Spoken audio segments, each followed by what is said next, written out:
Hi, welcome back to our tech. என்ன சும்மா இன்னைக்கு வீடியோல நம்ம என்ன பார்க்க போறோம்னு பாத்தீங்கன்னா உங்களுக்குலாம் பிடிக்கிற மாதிரி ஒரு இன்ட்ரெஸ்டிங்கான டாபிக் தான் நான் எடுத்துட்டு வந்திருக்கேன். பாடி தொலையும் தமிழ் ஆக்ஷன் மூவிஸ் எப்படி 2000ல இருந்து 2025ல எவாலுவேஷன் ஆயிருக்குன்னு பார்க்க போறோம். அதாவது பஞ்ச் டைலாக்ல இருந்து இப்போ வேர்ல்ட் கிளாஸ் ஸ்டண்ட் வேற லெவல் ஜேர்னில. சோ இதை பத்தி இன்னும் எலாபரேட்டா பார்க்கலாம் வாங்க. 2000 எரா பாத்தீங்கன்னா நிறைய மூவிஸ் வந்துச்சு, லைக் தீனா, கில்லி, சாமி படம் எல்லாம் வந்துச்சு. சோ அந்த மூவிஸ்ல எல்லாம் பாத்தீங்கன்னாவே ரொம்பவே பஞ்ச் டைலாக் இருக்குங்க. அப்போ அந்த ஆக்ஷன் பிலிம்ல எல்லாம் பாத்தீங்கன்னா ஃபுல்லாவே வந்து ரோப் ஸ்டண்ட், அந்த ரோப் ஸ்டண்ட் பண்ணும்போது ஸ்லோ மோஷன், வில்லன் அடிக்கும் போது, ஹீரோ அடிக்கும் போது நல்ல ஒரு பிஜிஎம்மோட ஸ்லோ மோஷனோட நல்ல சாங்ஸ் எல்லாம் போடுவாங்க. அப்போ இந்த மாதிரி படத்தெல்லாம் ஆடியன்ஸ் வந்து ரொம்பவே என்கரேஜ் பண்ணாங்க. அவங்களுக்கு அந்த மாதிரி படம் எல்லாம் ரொம்ப இன்ட்ரெஸ்டிங்காவே இருந்துச்சு. பாருங்க ஒரு டான்ஸ் கோயிலுக்கு நடந்து விட்ட கால இந்த சாமிடா கோபம் உண்டு வந்து புட்டா கூட்டத்தோட காலிடா.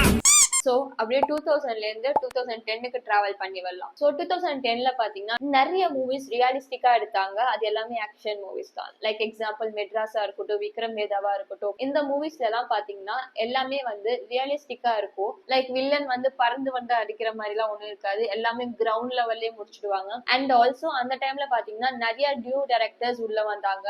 லைக் லோகேஷ் கனகராஜ், கார்த்திக் சுப்ராஜ், இவங்க எல்லாமே மாஸ் பிளஸ் பிரெயினோட படம் எடுக்க ஸ்டார்ட் பண்ணாங்க. சரி, அப்படியே கடைசியா 2020ல இருந்து 2025 வரைக்கும் வந்த பிலிம்ஸ் பத்தி பார்க்கலாம். இப்ப வர மூவிஸ் எல்லாம் பாத்தீங்கன்னா பிக் ஸ்கேல் ஆக்ஷன் மூவிஸ் தாங்க.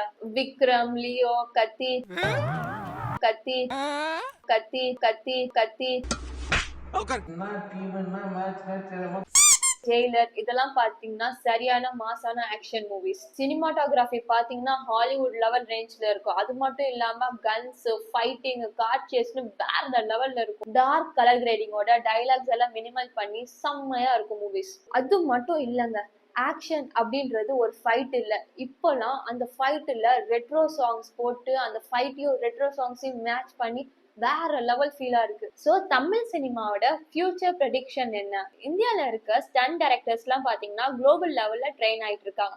அது மட்டும் இல்லாம தமிழ் சினிமா வந்து இப்போ விஎஃப்எக்ஸ்ல ரொம்பவே இன்வெஸ்ட் பண்ணிட்டு இருக்காங்க. அது மட்டும் இல்லாம எல்லா மூவிஸும் வேர்ல்ட் வைட் வந்து ரிலீஸ் ஆயிட்டு இருக்கு. எல்லாமே பேன் இந்தியா மூவிஸா இருக்கு. நெக்ஸ்ட் 5 இயர்ஸ்ல தமிழ் ஆக்ஷன் மூவிஸ் எல்லாமே ஆஸ்கர் லெவலுக்கு போகணும் ஒரு எக்ஸ்பெக்டேஷன்ஸ் இருக்கு. பாப்போம் இன்னும் 5 இயர்ஸ் கழிச்சு என்ன நடக்குதுன்னு. சோ உங்களுக்கு எது வந்து ஃபேவரட் ஆக்ஷன் மூவின்னு கீழே கமெண்ட் செக்ஷன்ல கமெண்ட் பண்ணுங்க.